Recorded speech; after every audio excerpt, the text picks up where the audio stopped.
Ya. Pertama, marilah kita panjatkan puji syukur kita kehadirat Allah Subhanahu wa taala yang telah memberikan nikmat sehat dan nikmat sempat, karena kalau cuma nikmat sehat kita tidak bisa berkumpul di sini kalau tidak diberikan nikmat sempat.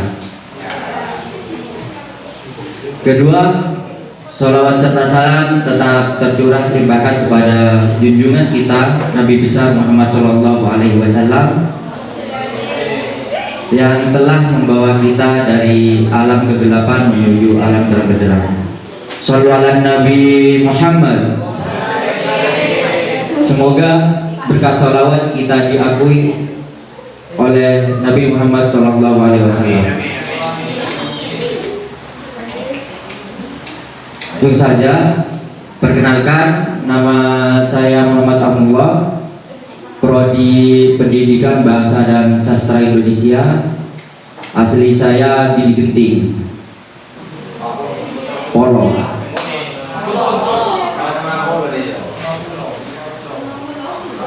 Dan di samping kiri saya, halo, perkenalkan, nama saya Ahidatul Afida, biasa dipanggil Kak Fida, sama kayak Kak Aam.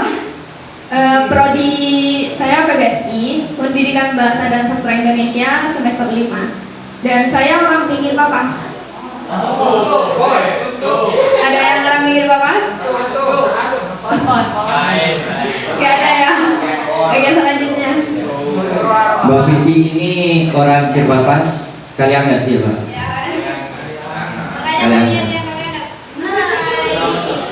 Yang di samping kanan saya Mbak Wanda, sama juga Prodi Pendidikan Bahasa dan Sastra Indonesia, asli Bluto ya Pak. Dan halo, perkenalkan, nama saya Niken Kodakadris. Sama dengan kakak-kakak yang lainnya, saya juga berasal dari Prodi Pendidikan Bahasa dan Sastra Indonesia semester 5 STKIP PDRI Sumeneb. Nah, kebetulan saya itu orang Talano. Di sini nggak ada? Ya benar, saya Yusuf, bisa dan boleh.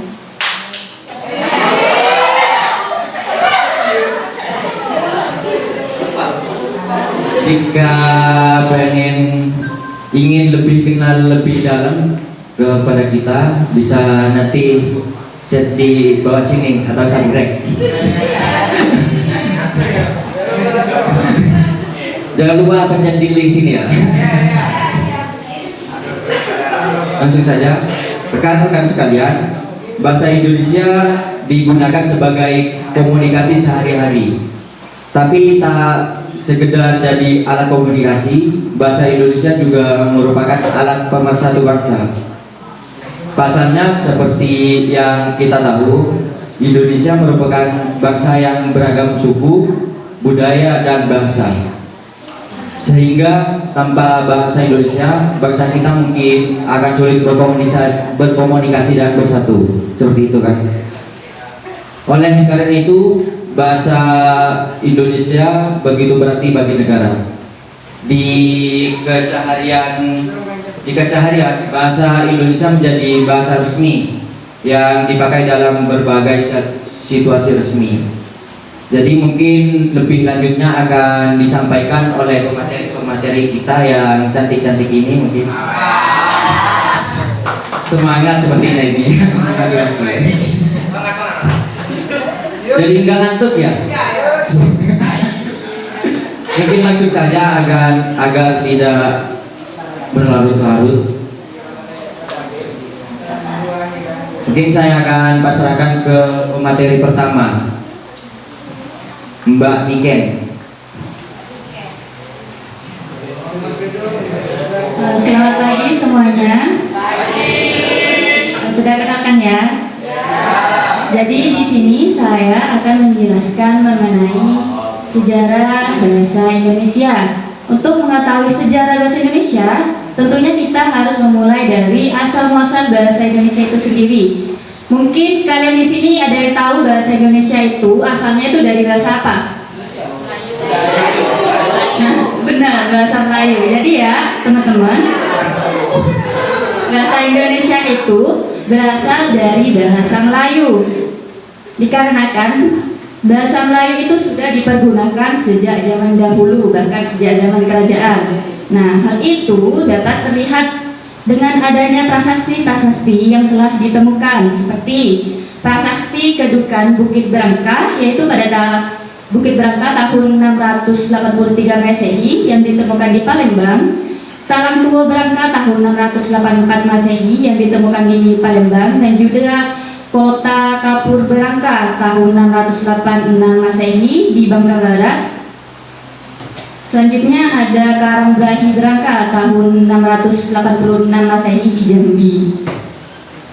Nah, prasasti-prasasti tersebut itu bertuliskan Praenagari dan juga berbahasa Melayu kuno. Nah, jadi zaman dahulu itu teman-teman, masyarakat umumnya di daerah Indonesia maupun di sekitar daerah Indonesia, baik di Asia Tenggara dan sekitarnya, itu umumnya menggunakan bahasa Melayu kuno, dan juga kadang ada yang mencampur bahasa Melayu dengan menggunakan bahasa Sanskerta, seperti yang terlihat di Kerajaan Sriwijaya, yaitu tepatnya abad ke-7 Masehi. Jadi bahasa Melayu ini sudah digunakan oleh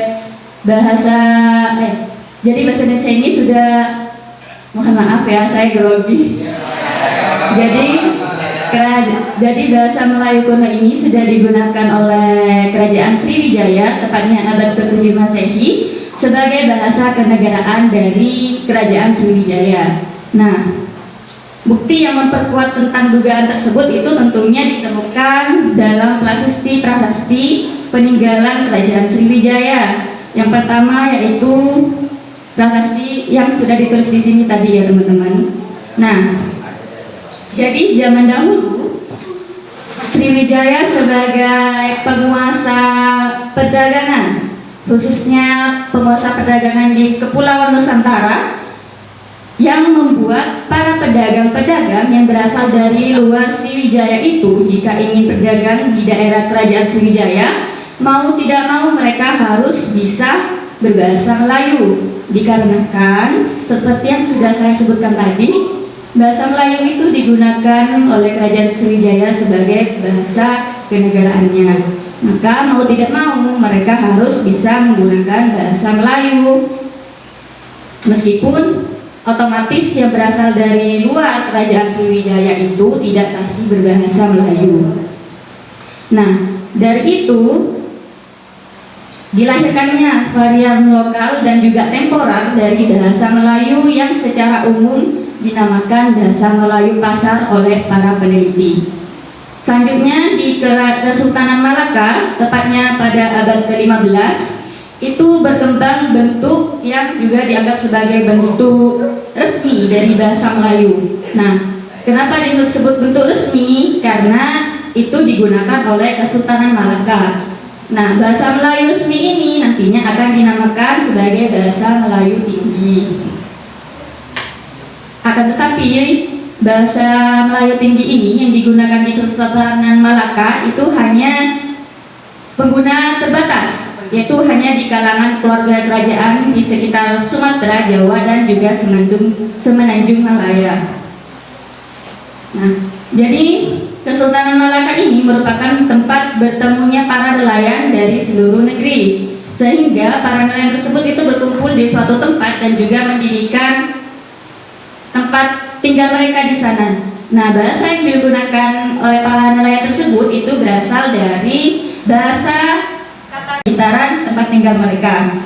Dan juga dikarenakan Kesultanan Malaka ini berada di tempat yang strategis ya teman-teman, jadi Kesultanan Malaka ini berada di tempat yang sangat menguntungkan sebab menjadi badar utama di kawasan Asia Tenggara. Nah, oleh karena itu bahasa Melayu itu dianggap merupakan bahasa yang paling sopan untuk digunakan di Kesultanan Malaka. Selanjutnya untuk membahas asal muasal bahasa Indonesia itu kan tidak lengkap kalau nggak membahas tentang Sumpah Pemuda. Teman-teman tahu nggak isi dari Sumpah Pemuda? Coba yang pertama apa isinya? Ya, kami putra dan putri Indonesia. Coba gini aja Kak, yang bisa Ya, yang bisa mungkin bisa maju ke depan mewakili teman-temannya. Siapa yang bisa mimpin? Ayo. Ayo. Kalian putra putri terbaik bangsa kan? Ya. Mari tunjukkan. Ayo. Bos. Ayo pur semangat pur. Tuh.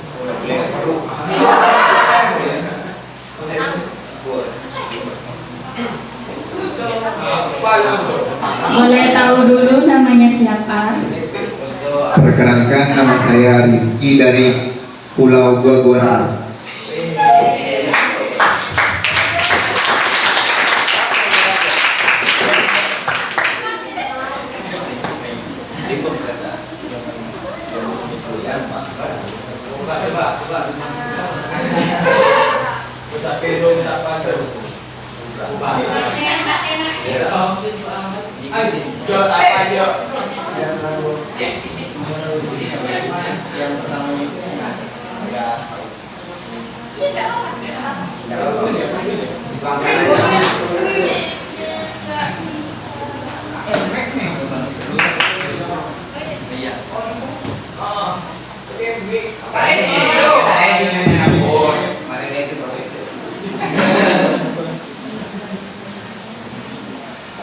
Baik, saya akan membacakan Sumpah Pemuda.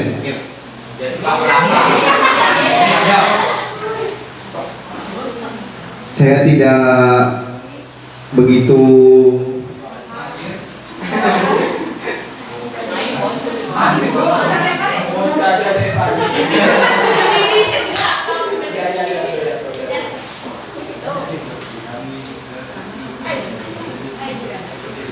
Biar semangat berdiri semua aja. Putra dan putri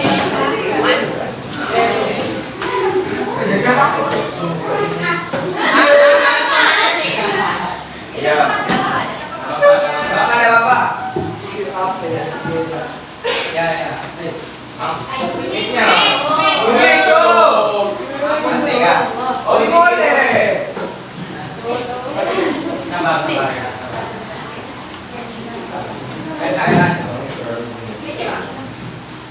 Baik, saya akan membacakan Sumpah Pemuda. Diikuti oleh semua teman-teman ya.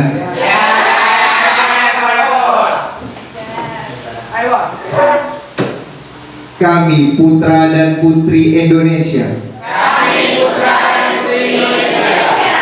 Mengaku bertumpah darah.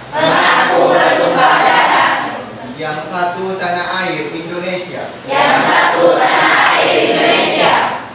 Dua. Kami putra dan putri Indonesia. Mengaku kebangsaan yang satu. Bangsa Indonesia. Tiga. Kami putra dan putri Indonesia. Menjunjung bahasa persatuan bahasa Indonesia. Terima kasih. Assalamualaikum warahmatullahi wabarakatuh.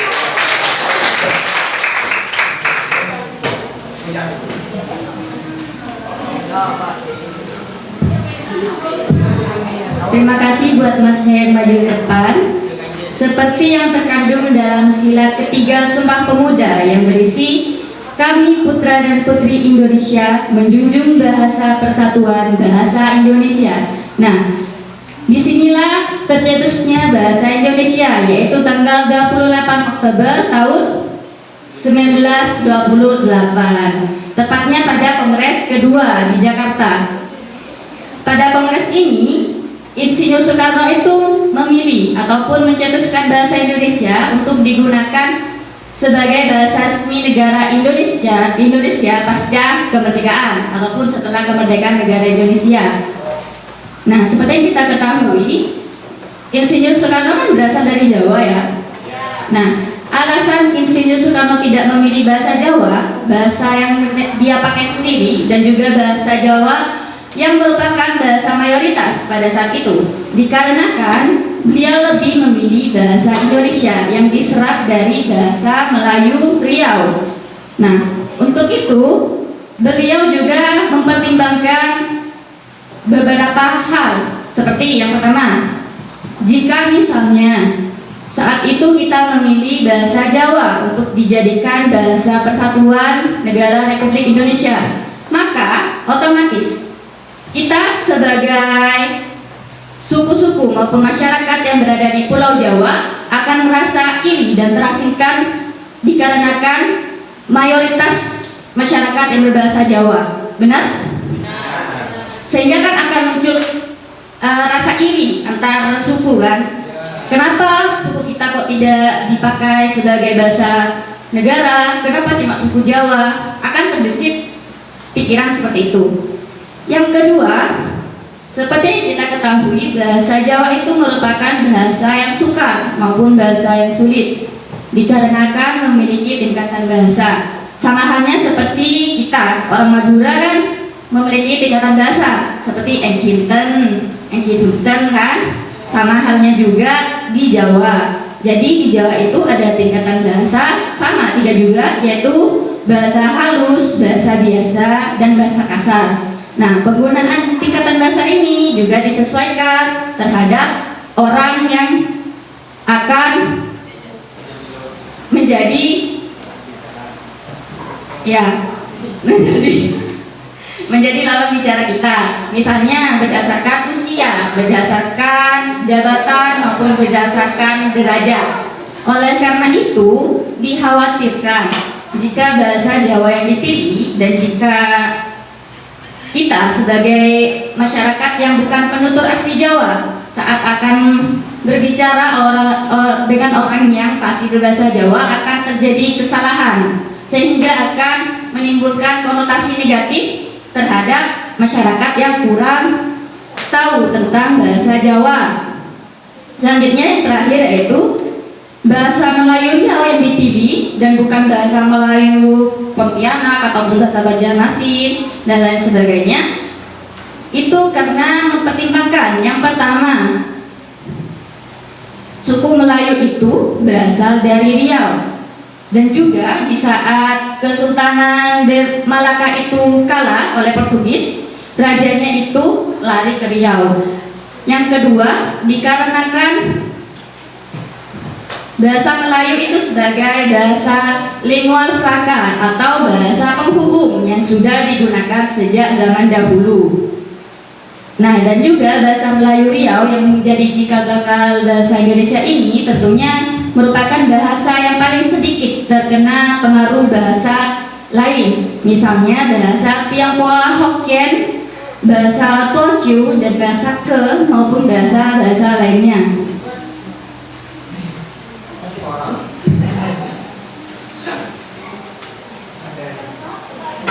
Nah, mungkin di sini ada yang tahu kapan bahasa Indonesia itu diresmikan pada tahun? Ada yang tahu? Nah, jadi bahasa Indonesia itu tepatnya diresmikan sehari setelah kemerdekaan negara Indonesia, yaitu 18 Agustus 1946. Keputusan itu tergandung dalam Undang-Undang Dasar Republik Indonesia pasal 36. Nah, pasal itu berisi bahasa negara adalah bahasa Indonesia. Jika kita mengkaca dari pernyataan pasal tersebut, maka itu juga menegaskan bahwa bahasa yang digunakan oleh seluruh masyarakat Indonesia sebagai bahasa persatuan yang resmi, yang digunakan untuk bahasa sehari-hari maupun bahasa pemerintahan, itu adalah bahasa Indonesia.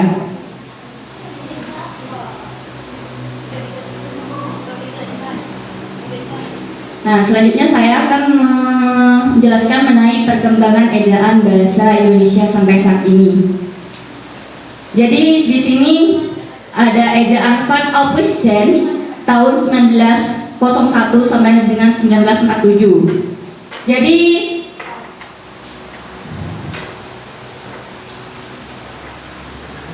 ejaan ini merupakan ejaan pertama.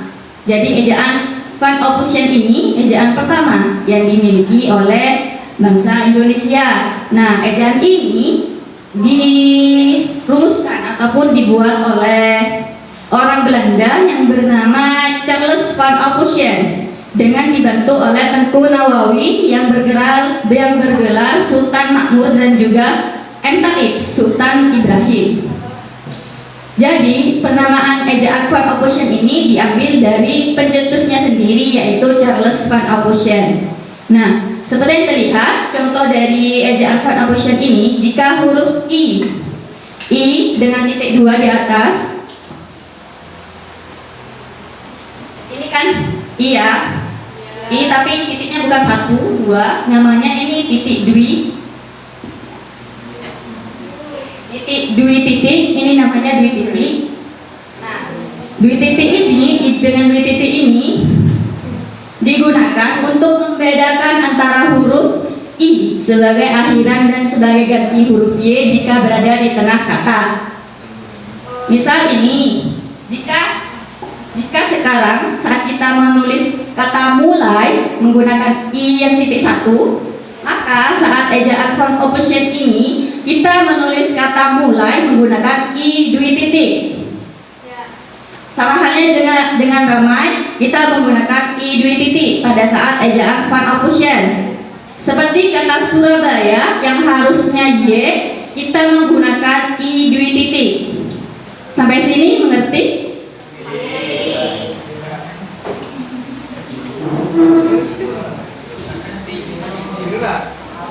Dan juga seperti penulisan kata yang sekarang kan pakai Y.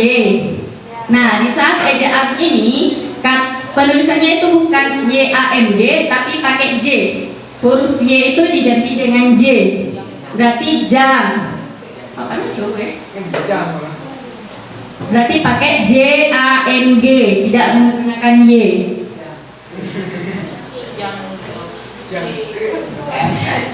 Selanjutnya yaitu ejaan selanjutnya yaitu ejaan Republik ataupun lebih dikenal dengan ejaan Sewandi tahun 1947 sampai dengan 1956. Nah, ejaan ini mulai berlaku sejak 19 Maret 1947.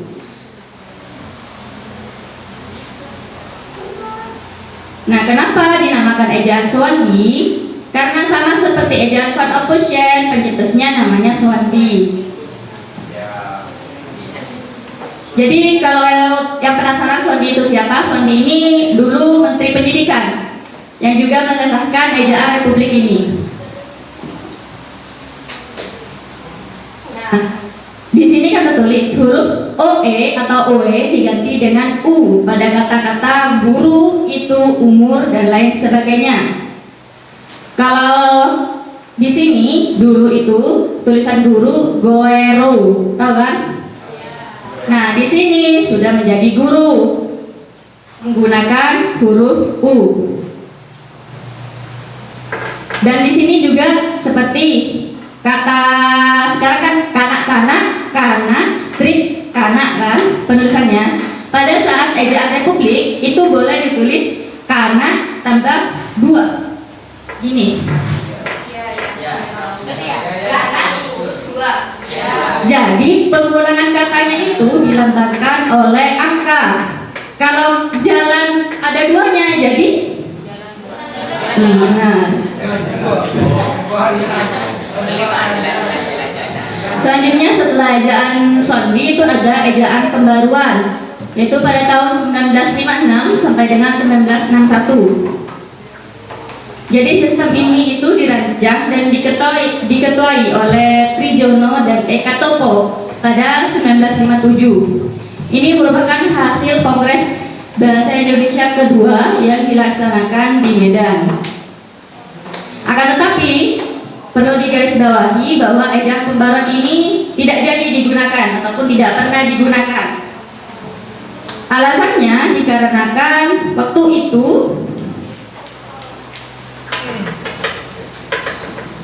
terjadi konflik antara Malaysia, jadi ini tidak digunakan, tidak jadi. Nah, di ejaan pembaruan ini contohnya konsonan DJ diubah menjadi J. Seperti di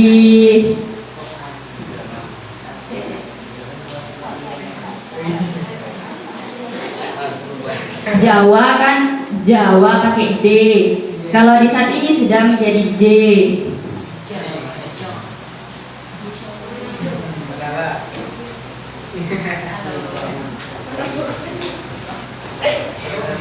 Selanjutnya misalnya terdapat penggunaan vokal I, AU dan OI, AI, AU dan OI yang disebut dengan diftong. Itu ditulis berdasarkan pelafalan seperti AY, AW dan OY. Seperti ini, kan penulisan satai itu kan satai pakai I. Tapi di konsonan ini kita menulis apa yang kita dengar. Satai, mendengar kita kan, oh pakai Y, kayak satai gitu Y. Penulisan harimau yang benar kan gini, pakai U. Nah, di ejaan pembaruan itu berdasarkan yang kita dengar, harimau kan, pakai W jadi.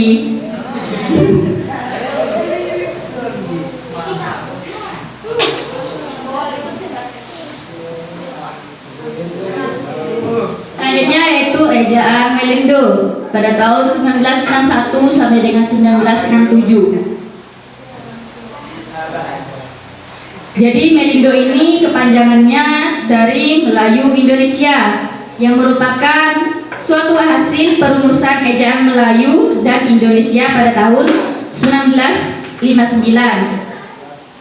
yang merupakan bentuk dari penyempurnaan ejaan sebelumnya.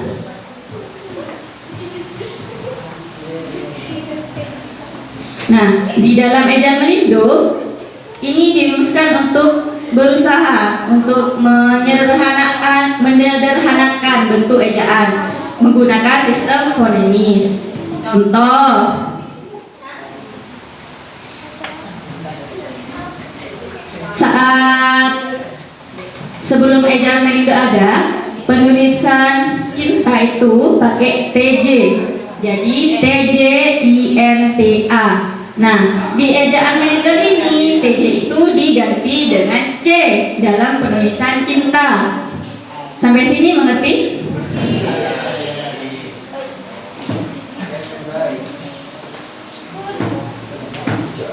Nah, akan tetapi rencana untuk meresmikan ejaan Melindo ini yaitu pada tahun 1962 mengalami kegagalan karena ada konfrontasi antara Indonesia dan juga Malaysia beberapa tahun kemudian. Selanjutnya ada ejaan baru atau Lembaga Bahasa dan Kesusastraan yang disingkat LBK, yaitu tahun 1967 sampai dengan 1972.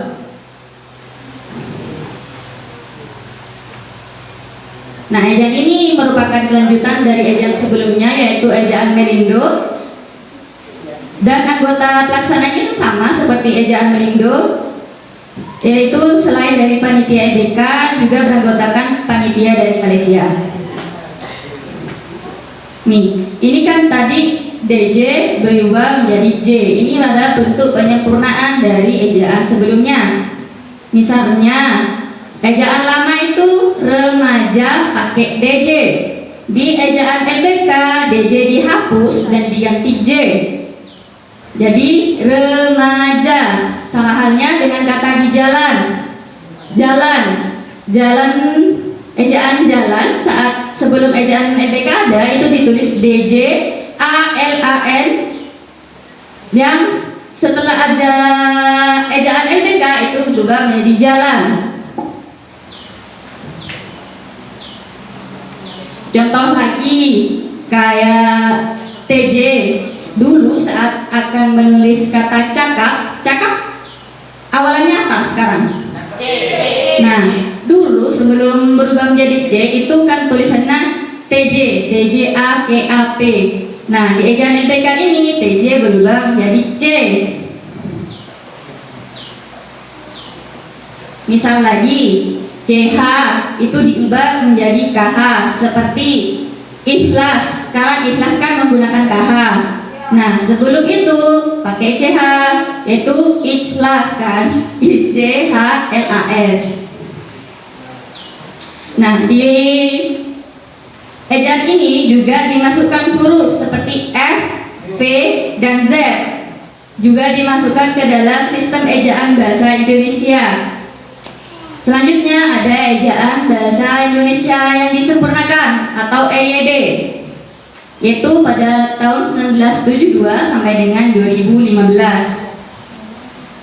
Nah, perbedaan dari ejaan EYD dengan sebelumnya itu seperti kata TJ menjadi C, cuci, yang sebelumnya pakai TJ, TJU, TJI itu berubah menjadi cuci di ejaan EYD. Misal lagi,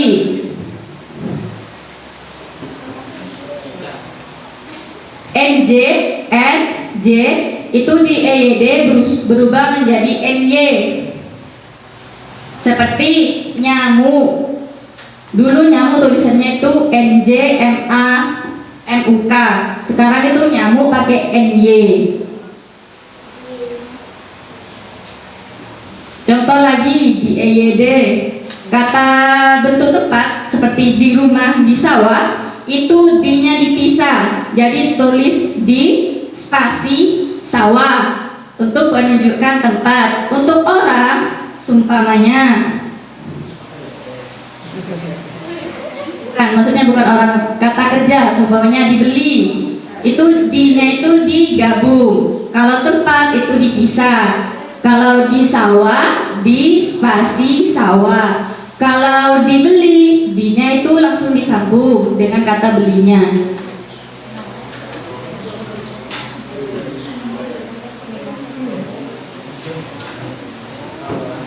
Selanjutnya yaitu ejaan bahasa Indonesia yang dikenal dengan EBI ataupun PUEBI yang digunakan dari 2015 sampai dengan sekarang. Jadi bagi kalian yang menganggap sekarang itu masih EYD, bukan ya teman-teman, sekarang itu ejaan bahasa Indonesia. Nah, mungkin ada yang bertanya-tanya perbedaan dari EYD dan EBI, bisa dilihat di sini. Jika di EYD huruf kapital itu hanya ditulis pada awalan dari julukan. Akan tetapi di ejaan bahasa Indonesia itu huruf kapital digunakan pada awal dari julukan. Seperti gini. Di ejaan bahasa Indonesia, Dewa Kipas, D-nya besar, K-nya besar. Di ejaan EYD ini D-nya besar, K-nya kecil. Mungkin ada yang nggak mengerti, bisa ditanyakan ya teman-teman. Dan juga seperti kata Raja Uang, di EYD R-nya besar, U-nya itu kecil.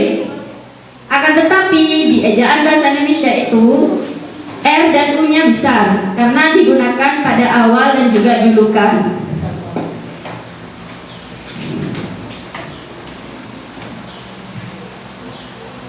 Nah, pada saat EYD itu cuma terdapat dua vokal E, yaitu vokal E tepet dan juga E taling tertutup. Tapi setelah PUB ini berlaku, pelafalan vokal E itu terbagi menjadi tiga, yaitu E tepet, E taling tertutup, dan juga E taling terbuka. Ini kalau contoh dari E tepet itu seperti kata terang, mesin, dan bersih. E taling tertutup itu seperti ekor, enak, dan sen. Selanjutnya yang E taling terbuka itu contohnya seperti ember dan pendek. Nah, saat EYD berlaku itu cuma terdapat tiga diftong, yaitu oi, au, dan ai, yaitu oi, au, dan ai. Nah, di ejaan ini, ejaan yang kita gunakan sekarang ini itu menambah satu, yaitu EI. Contoh katanya, misal diftong I itu terdapat dalam kata santai. Kata santai di sini. I-nya ini ada di akhir kalimat santai. Selanjutnya, contohnya gini lagi. Diftong AU ada di contoh kata harimau. Harimau, AU belakangnya itu diftongnya. Selanjutnya ada diftong OI di kata amboy. Diftongnya terdapat di akhir yaitu OI-nya, dan juga diftong terbaru yaitu kata EI itu terdapat dalam kata survei ataupun geyser. Nah, sampai sini mungkin kalian ada yang kebingungan ataupun ingin ditanyakan? Nanti Atau jika kalian masih belum menemukan pertanyaan, bisa dipikirkan dulu terus ditanyakan kembali saat sesi akhir acara. Nah, mungkin hanya ini yang dapat saya sampaikan. Sebelumnya mohon maaf sebesar-besarnya jika dalam presentasi saya tadi terdapat banyak kesalahan. Terima kasih. Wassalamualaikum warahmatullahi wabarakatuh. Waalaikumsalam warahmatullahi wabarakatuh. Mungkin itu yang bisa dijelaskan Mbak Iken tentang sejarah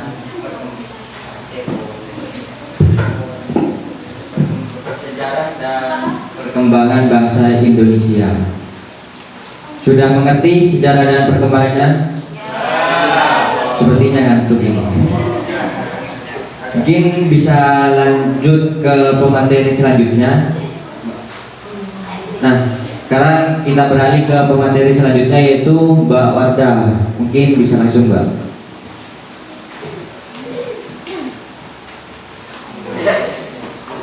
Assalamualaikum warahmatullahi wabarakatuh.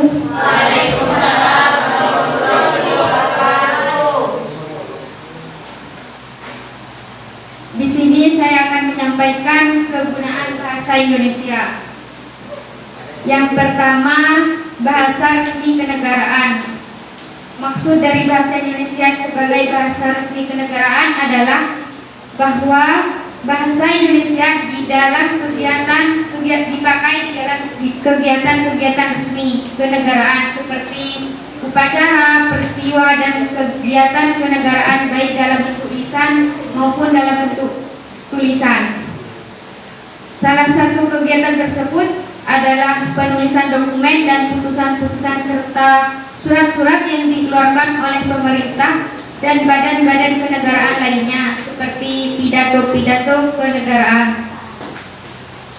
Yang kedua, sebagai bahasa pengantar dalam pendidikan. Fungsi bahasa Indonesia sangat vital bagi pendidikan di Nusantara ini, mulai dari taman kanak-kanak sampai dengan perguruan tinggi di seluruh Indonesia. Kecuali pada daerah-daerah tertentu yang masih menggunakan bahasa daerah sebagai bahasa pengantarnya seperti Aceh, Batak, Sunda, Jawa, Madura, Bali, dan Makassar. Akan tetapi hanya sampai tahun ketiga pendidikan sekolah dasar. Yang ketiga, bahasa komunikasi tingkat nasional. Dalam hal ini, fungsi bahasa Indonesia dipakai bukan saja sebagai alat komunikasi timbal balik antara pemerintah dan masyarakat luas, dan bukan saja sebagai alat perhubungan antar daerah dan antar suku, melainkan juga sebagai alat perhubungan di dalam masyarakat yang sama latar belakang sosial budaya dan bahasanya. Yang keempat, sebagai bahasa media massa, penyampaian berita lewat media massa yang juga menggunakan bahasa Indonesia sebagai bahasa baku. Yang terakhir, sebagai bahasa pengembangan dan pemanfaatan ilmu pengetahuan dan teknologi. Di dalam hubungan ini, fungsi bahasa Indonesia adalah satu-satunya alat yang memungkinkan masyarakat membina dan mengembangkan kebudayaan nasional sedemikian rupa, sehingga bahasa Indonesia memiliki ciri-ciri dan identitasnya sendiri yang membedakan kebudayaan daerah. Selain itu, bahasa Indonesia juga berfungsi sebagai bahasa resmi pembangunan kebudayaan. Dalam hal ini, bahasa Indonesia berperan sebagai media pengembangan dan pelestarian budaya nasional. Mungkin hanya itu yang dapat saya sampaikan. Terima kasih. Wassalamualaikum warahmatullahi wabarakatuh. Nah, mungkin itu saja yang bisa disampaikan Mbak Wanda, singkat dan padat dan jelas. Mungkin bisa dimengerti. Mungkin sudah ngantuk. Ada game gitu Kak, untuk bisa menyematkan gitu. Oh, Mungkin bisa langsung ke pemateri terakhir atau selanjutnya. Mbak Vivi. Mbak Ida. Mbak Ida. Sepertinya sudah itu ya, rada-rada kurang semangat. Iya, bisa ice breaking dulu? Bisa ya? Semangat dong. Semangat. Mau dites ya. Kalau ini biasanya dipakai di ada yang pramuka? Ada. Ya. Kalau bilang selamat pagi, tepuknya berapa kali? 1. Kalau selamat siang? 2. Kalau selamat malam? 0. Diganti sore aja ya. Oke, sorenya berapa kali? 3. Boleh dicoba? Berdiri nggak? Berdiri apa enggak? Enggak ya? Oke lah. Selamat siang. Berdiri aja.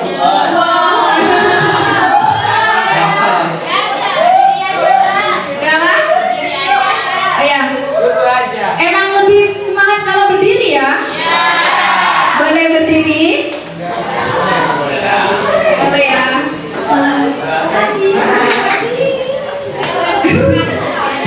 Masnya yang di depan sudah ngantuk temannya.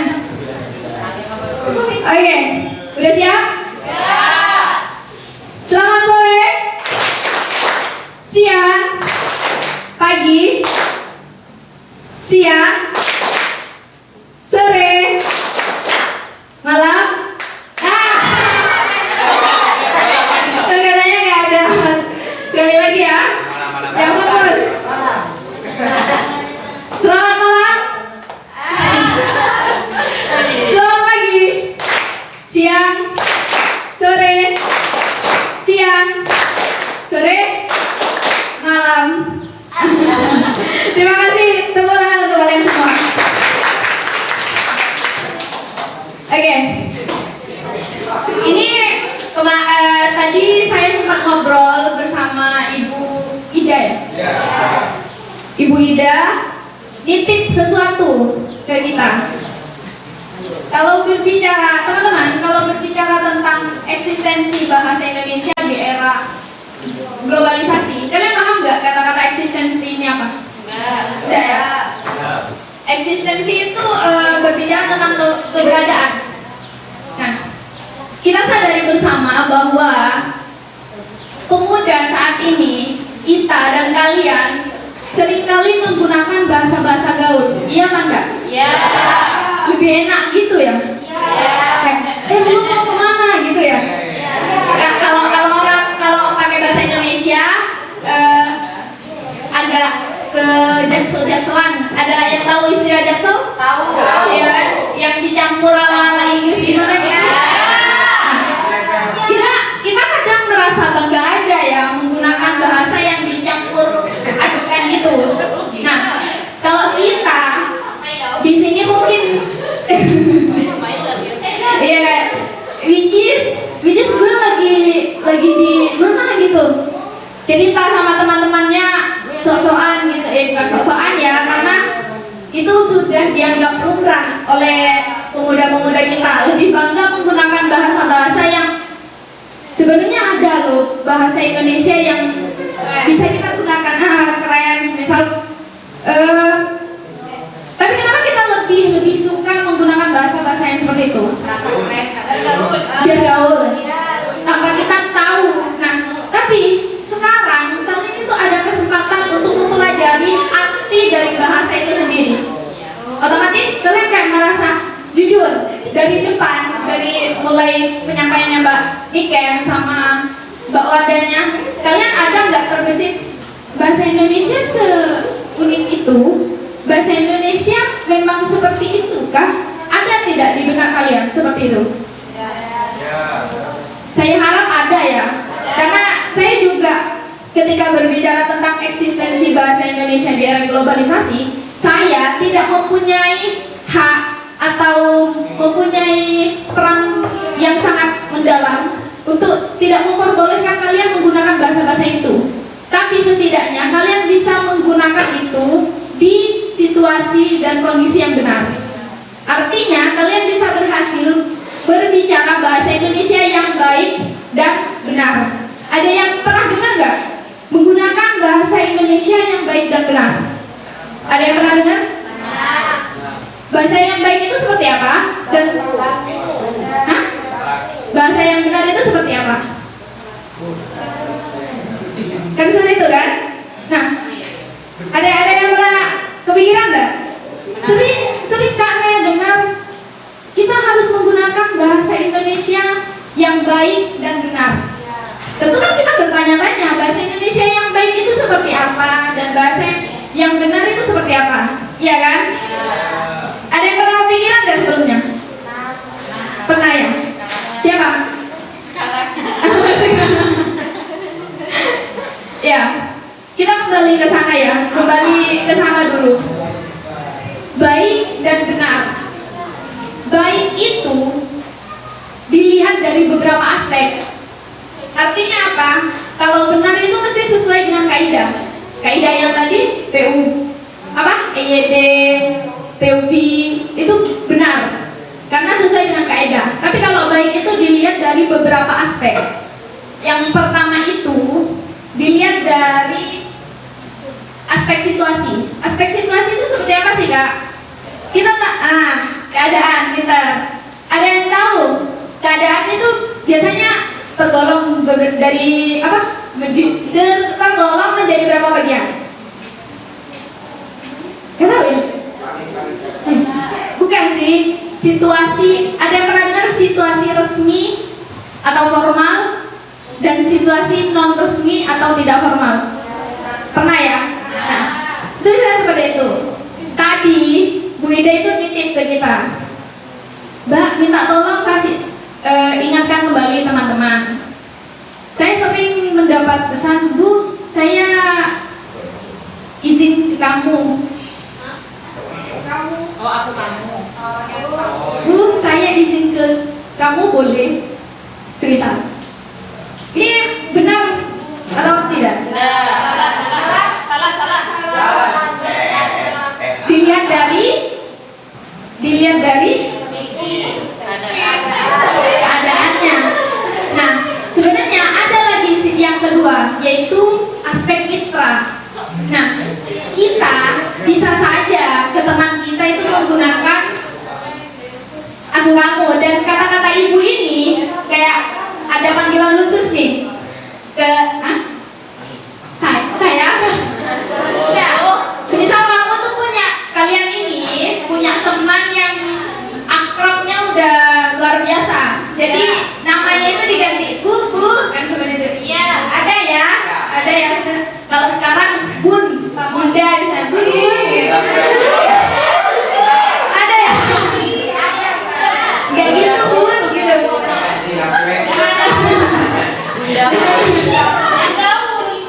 Ya, itu ada. Nah, tapi kalau dilihat dari keutuhan kalimatnya, itu sebenarnya sudah sesuai dengan kaidah. Karena lengkap. Bu, saya izin ke kamu boleh. Itu lengkap, secara kalimatnya itu lengkap dan kaidahnya sudah benar. Hanya saja kita ada aspek kedua, yaitu aspek mitra. Indonesia itu terkenalnya dengan apa? Kesopanan. Betul banget. Kesopanan. Nah, maka dari itu, kalau ke orang yang lebih tua, otomatis ini udah punya pikiran tidak? Kata kamu ini diganti dengan apa? Ibu. Iya. Ibu, saya izin ke ibu ya. Nah, bisa kan? Jadi teman-teman sekarang mulai mengolah kembali bahasa yang digunakan dengan memperhatikan beberapa aspek tadi. Aspeknya tadi cuma 2, tapi di sini ada 5. Yang satunya itu sarana. Sarana, kalian sering menggunakan WhatsApp ya? Iya. Tiap hari kan menggunakan WhatsApp. Nah, kalian kalau di WhatsApp diketik. ya kan? Kalau capek baru di voice note, ya di pesan suara itu. Nah, kadang kalian pernah nggak, pernah tidak merasa pesan yang teman kalian sampaikan itu ini nanya apa? Nah, ya. Ini tadi juga sempat dititipkan ke kita. Kalian mesti penggunaan tanda baca, terus penyingkatan kata itu sering digunakan ya. Nah, kalian sudah tahu ejaan-ejaan yang benar itu seperti apa. Kata yang bukan YG lagi ya. YG. Ada yang sering gunain? Kenapa? YG. YAMK. Yang itu biasanya YG kan? YG ya. Terus apa biasanya yang sering disingkat lagi apa?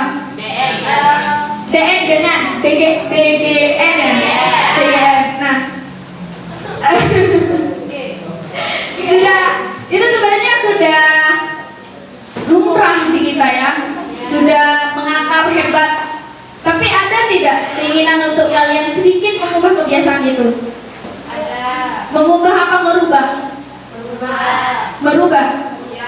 Kata dasarnya rubah. Kalian tahu rubah? Hewan. Hewan. Berubah berarti kalian menjadi hewan.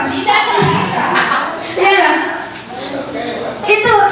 Itu sering kali yang tidak apa ya? Mengubah. Hal sepele yang kita tidak sadari bahwa itu salah sebenarnya. Itu kurang benar. Itu. Nah, untuk persoalan tanda baca, kayak kalian merasa ini nanya atau apa, itu juga di itu ya, dipikirkan lagi. Hai.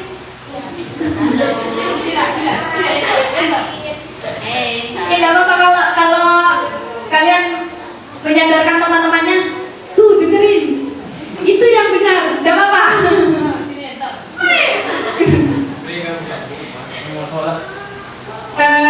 Selanjutnya, paham ya tadi ya? Ada berapa aspek? Ada berapa aspek tadi sudah? Ada 5. Yang dibahas tadi ada apa saja? Sudah 3. Apa saja? Kemitraan. Mitra, keadaan, yang terakhir sarana.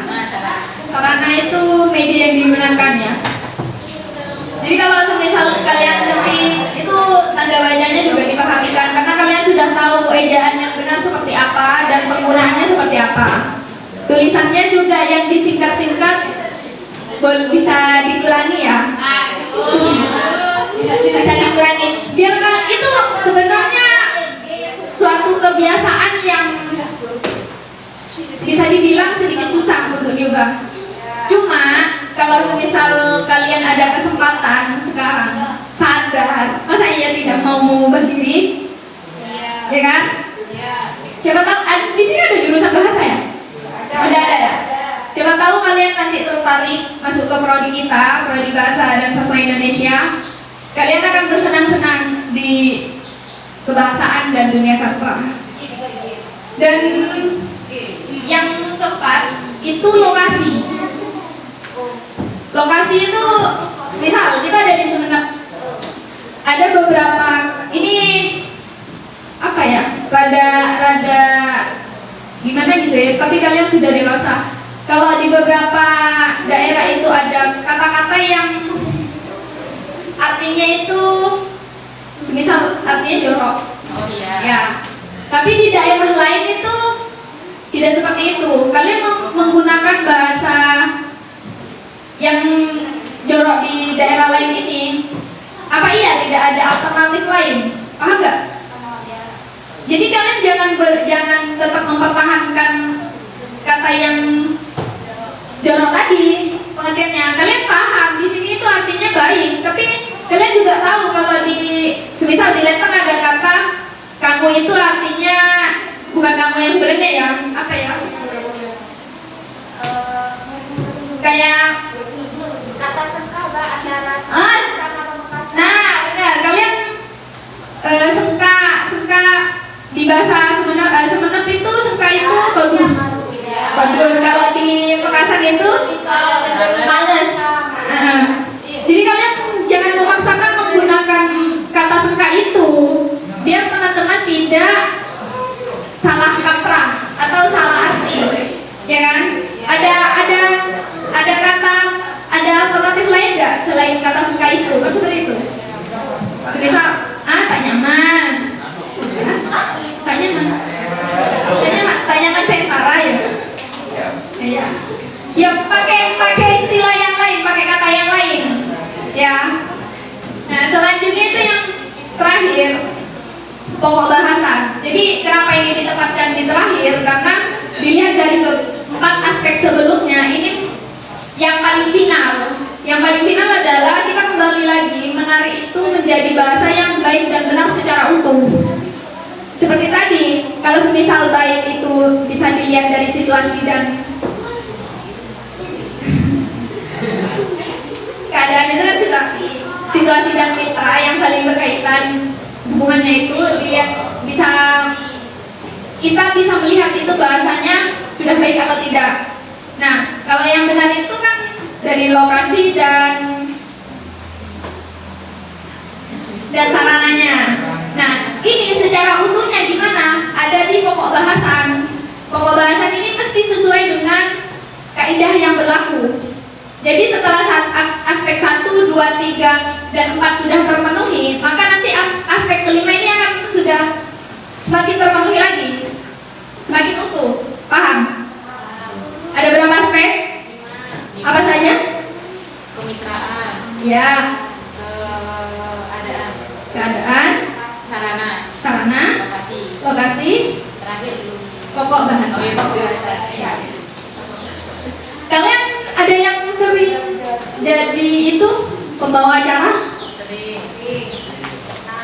Di awal-awal katanya mesti menggunakan yang terhormat Kepala Sekolah SMA yang 1 Lenteng. Yang kedua yang terhormat lagi. Kami hormati. Kenapa? Beda ya? Nah, itu tadi juga dititipin karena memang tidak jarang orang kadang tidak bisa membedakan starata.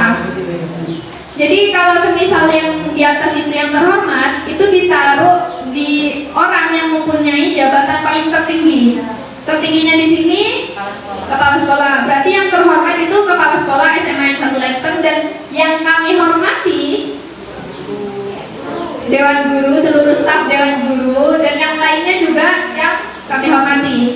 Nah itu sering kali salah kaprah, ditaruh dari atas sampai bawah, yang terhormat semuanya. Lalu siapa yang paling terhormat ini, kan gitu? Biar tidak ambigu, maka satu saja, taruh yang paling jabatannya paling tertinggi. Terus kalau kalian ingin mempersilahkan seseorang, mesti untuk mempersingkat waktu dan tempat dipersilahkan. Apa waktu bisa disingkat? Kalian mempersilahkan waktu dan tempat.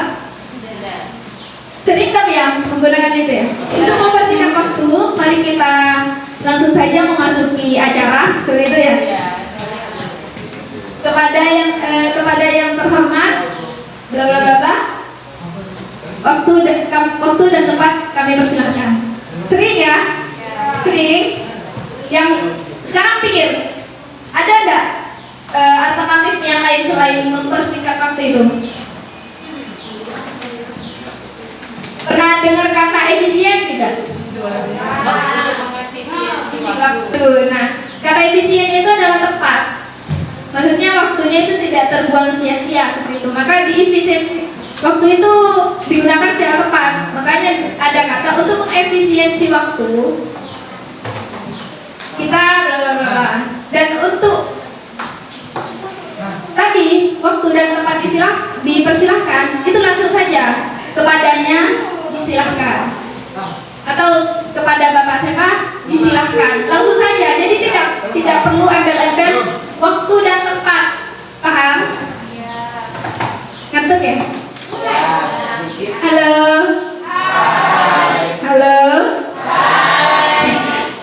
mau selesai kok. Abis ini ada kegiatan apa sih? Penyusunan program. Penyusunan program kerja ya? Nggak lari-lari di lapangan kan? Enggak kan? Ya, jadi tahan dulu ya. Ini sekalian kalian istirahat kan? Ya, oke. Masih semangat ya? Terima kasih. Itu tadi. Jadi bisalah kalian jangan pas berubah semua secara keseluruhan, mungkin itu sulit karena kita mengalami sendiri bagaimana untuk membiasakan sesuatu yang baik itu tidak mudah. Jadi setelah kalian tahu ini, mungkin ada sedikit keinginan untuk mengubah diri kalian untuk menjadi insan yang lebih baik lagi, untuk menggunakan bahasa Indonesia yang baik dan benar, ya. Nah. Halo? Masih ada keinginan buat menggunakan bahasa gaul? Masih ya? Iya, jujur saja memang susah memang susah. Cuma gini, ketika kalian beranggapan bahwa menggunakan bahasa yang gaul itu, oh ya, di sini kalian ada kerjasama sanksi kalau menggunakan bahasa-bahasa yang kurang enak didengar, memanggil temannya cuk, memanggil temannya apa? Lagi yang dilarang apa saja? COK saja. Saya paham penggunaan kata dan itu kalau apa namanya? Kalau di Jawa Timuran ya, Surabaya terutama, itu memang isu itu sumpah, menyumpahi. Kayak kalau di sini pakai gitu. Ya, kan? Iya.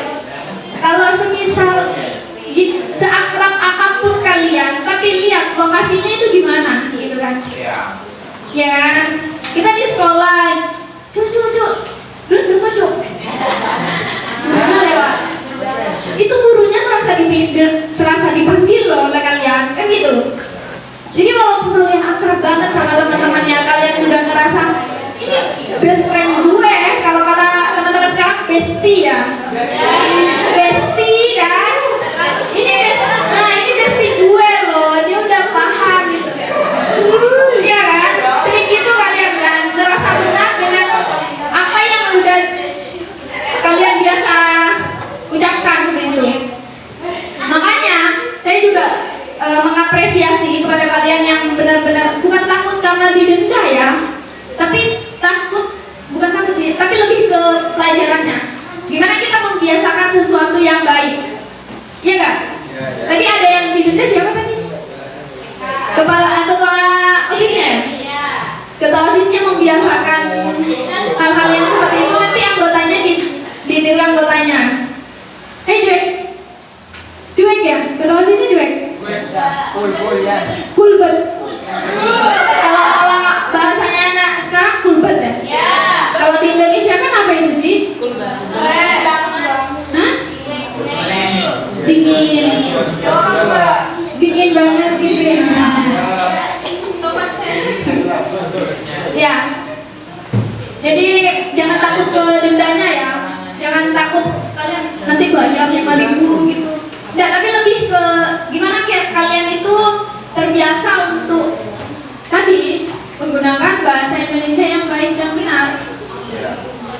Ada nggak kalian kayak kalau sahabatku gitu? Ada. Salah ya? Salah ya? Gili dengarnya gili. Yang penting pakai, bisa kan pakai nama kan? Mas gitu. Mas. Jadi kalau Jawa sama Jawa di sini kurang itu ya, kurang biasa kalau panggil Mas. Kalau di Jawa itu Mas itu sapaan sudah biasa. Oke Mas. Sam itu apa? Mas, maka. Oh dibanding. Pintar kalian. Ini yang saya bilang, saya nggak bisa kontrol kalian karena Ya, tahu lah kalian HP, media sosial itu dekat sekali kan dengan kalian untuk mengakses kata-kata yang alay, kata-kata jorok. Ya, bangsat kata temannya. Kamu udah bilang ke saya kan? Oh iya. Iya. Iya, saks gitu. Asik sih sebenarnya. Cuma kalian sadar gak sih kalian tidak ingin belajar menghargai bahasa kalian sendiri? Ya kan? Ya, kita akan air. Iya, kalian dengan seperti itu didengar oleh adik-adiknya, otomatis apa yang terjadi?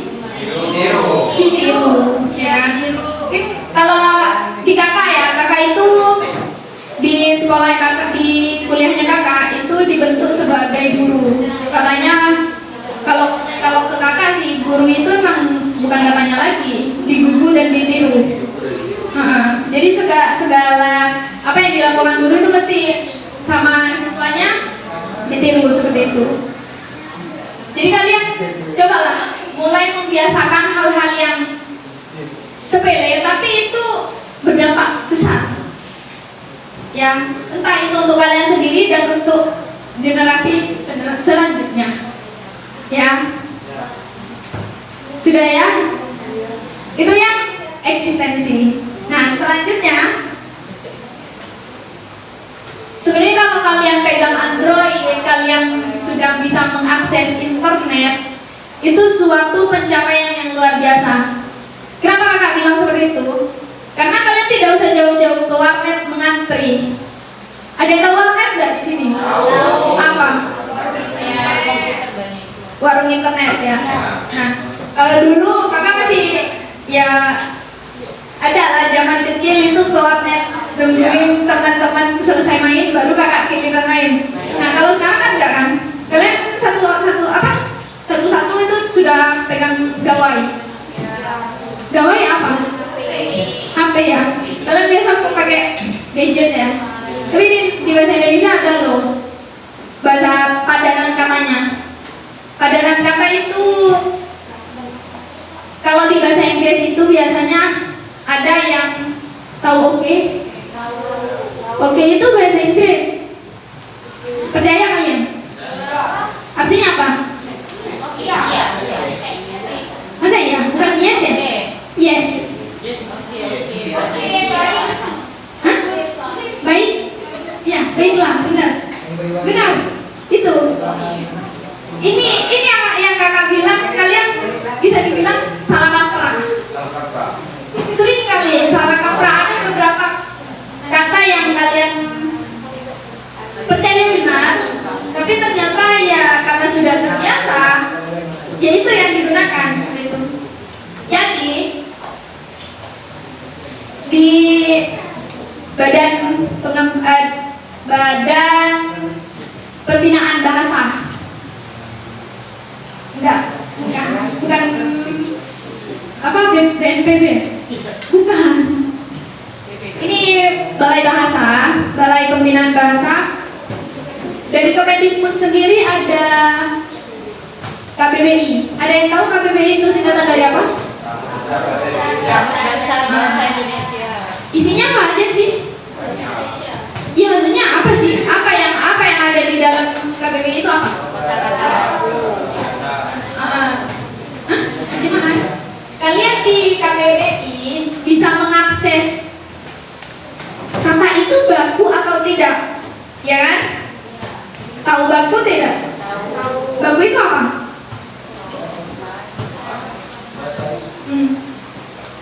Bahasa yang tepat.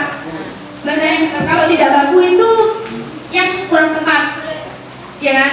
Nah, di KBBI kalian bisa tahu itu katanya sudah benar, sudah baku atau tidak. Dan airnya mau diminum ya? Disedot aja pakai sedot, gak ada sedotnya ya?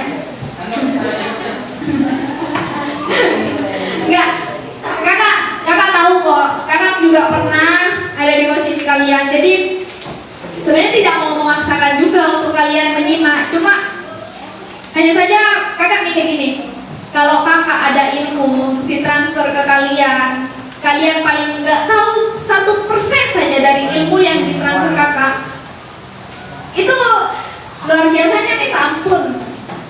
Ada yang sadar nggak kalau pola pikir seperti itu luar biasa? Ya kan? Jadi seperti kata Bu Ida tadi, kalian diminta untuk menghargai kita misalnya. Itu ke kita sudah luar biasa sekali, ya kan? Iya. Di KBBI itu tadi kita bisa mengakses apa aja? Kosakata yang Baku. baku, yang tidak baku. Selain itu, makna kata. Artinya apa sih kata ini?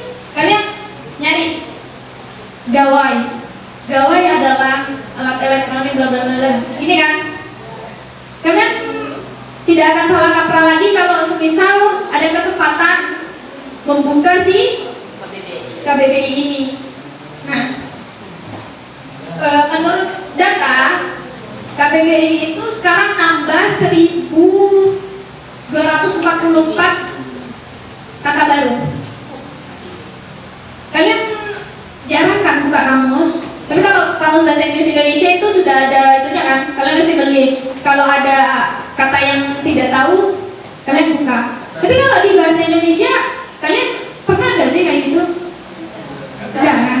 Nah, ya, kakak dulu sering gitu. Mesti ini bener apa enggak ya? Katanya ini baku atau tidak ya? Seperti itu.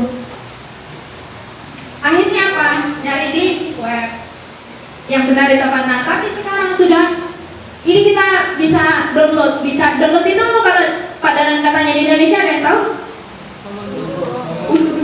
Ya, itu. Ini yang sering istilah yang sering kita gunakan ya. Kita bisa mengunduh lewat Play Store. Tempat belanjanya aplikasi itu ya. KBBI 5. Dan yang selanjutnya itu ada SPAI, SPAI. Senarai Padanan Bahasa Asing Indonesia. Tadi seperti yang kakak bilang tadi, kita sering download, upload, terus apa lagi? Record, repost, ya, repost. Memang lebih itu, lebih keren, lebih gaul, pakai bahasa asing loh, gitu ya. Kita tahu bahasa Inggris, tapi kita nggak tahu bahasa kita sendiri ya. Sebenarnya di bahasa Indonesia sendiri itu ada padanan katanya. Padanan kata itu artinya sama. Itu tidak sudah melalui proses penyaringan, proses pencarian data dan sebagainya, itu sudah dilakukan oleh badan bahasa. Akhirnya muncullah si padanan kata ini. Mengunduh tadi itu termasuk padanan kata yang sudah diketok palu oleh para petinggi kita seperti itu ya. Dan yang ketiga itu ada Halo Bahasa. Halo Bahasa itu apa sih? Kalau di Halo Bahasa itu kita mengetahui beberapa produk-produk kebahasaan yang baru. Semisal ada update EYD atau PUEB. Itu nanti ditampilkan di sana. Jadi kalau kalian benar-benar mau benar-benar menjadi bahasawan ya, bahasawan istilahnya, kalian sering ngecek ini, sering melihat si Halo Bahasa ini. Dan untuk yang terakhir itu ada Sinara. Sinara ini dari Nara Bahasa. Kalau kalian main media sosial bisa sebenarnya semua aplikasi ini bisa kalian bisa kalian unduh di Play Store dan bisa kalian singgahi di beberapa media sosialnya. Dan untuk Sinara ini berhubungan dengan sama sih sebenarnya update tentang kebahasan saat ini dan kelas-kelas bahasa. Kelas-kelas bahasa biasanya kalian ingin mengetahui ini kalian mau belajar tentang penulisan yang benar. Kalian akan dibendaharai dengan beberapa materi yang berhubungan dengan penulisan. Nah itu di Sinara. Jadi ada ya waktu untuk kalian singgah sebentar istilahnya untuk mengunjungi beberapa platform media dari produk-produk bahasa yang sudah produk-produk aplikasi kebahasaan yang diupayakan oleh Balai Bahasa dan Balai Pembinaan Bahasa. Ya, sudah capek. Kalau tidak salah,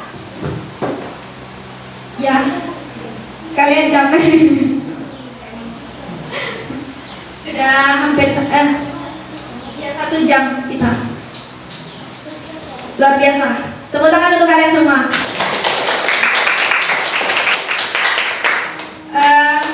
Sudah itu saja yang dapat saya bagikan kepada kalian semua. Dan lagi-lagi membiasakan sesuatu yang baru dan yang benar itu tidak mudah.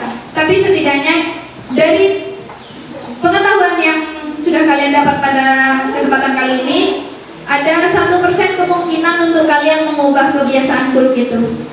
Sekian dari saya kembalikan kepada moderator. Baik, terima kasih. Mungkin kita beralih ke sesi tanya jawab. Mungkin ada dari rekan-rekan sekalian, mungkin ada yang mau ditanyakan kepada kami tentang apa yang dijelaskan tadi.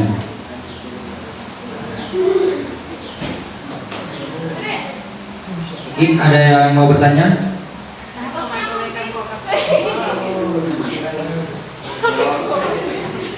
Ketua OSIS?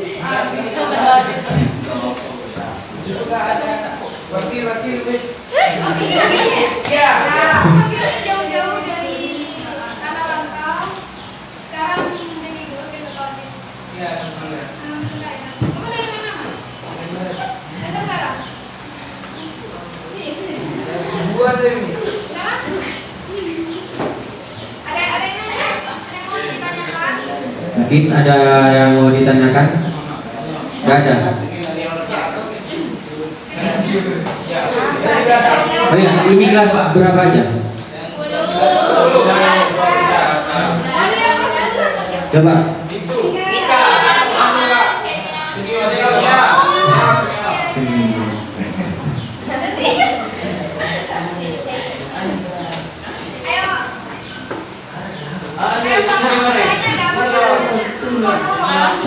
Yang mengajarkan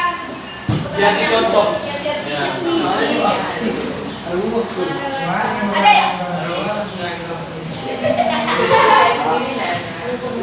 Kayak gini sih, kalian tidak mau bertanya itu karena dari tadi tidak menyimak dengan baik atau kalian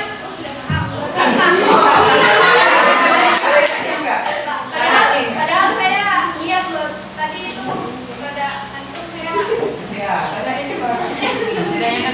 tidak apa-apa. Cuma takutnya kalian ingin bertanya hanya saja percaya diri, malu ya kan? Kita sama-sama belajar, kita sama-sama ingin membagikan ilmu. Siapa tahu kalian mempunyai kak yang saya ketahui seperti ini, boleh lah disampaikan, ya? Ada tidak? Ada di sebelah selatan?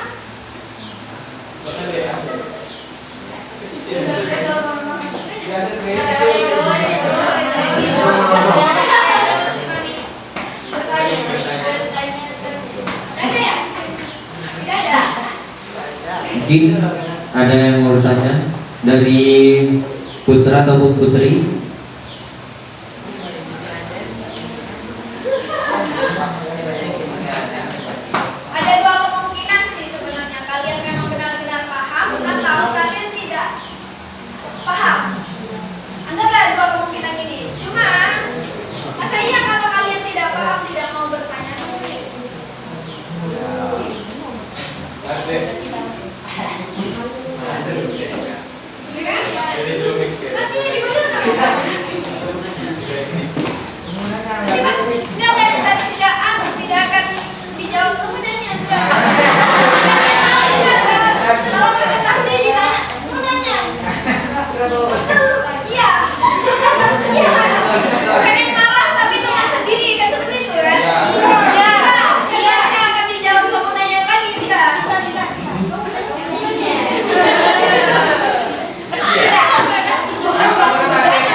Ya, Sama Mas moderatornya.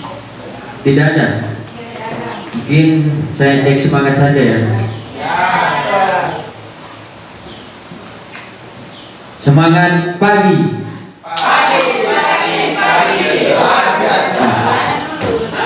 Semangat pagi. Luar biasa. Tambah ya. Pagi luar biasa. Iha. Bisa? Semangat pagi.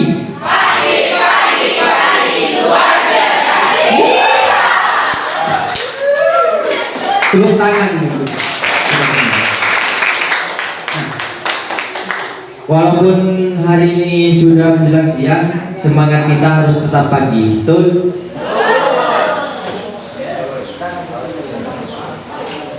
Rekan-rekan sekalian, semoga apa yang kami sampaikan bukan hanya kalian mengerti, tapi juga bermanfaat untuk orang lain. Mungkin jika ada benarnya apa yang disampaikan kami, itu hidayah dari Allah. Mungkin kalau ada salahnya itu pribadi dari kami. Mungkin cukup itu dari saya. Wallahul muwaffiq ila aqwamit thoriq. Wassalamualaikum warahmatullahi wabarakatuh.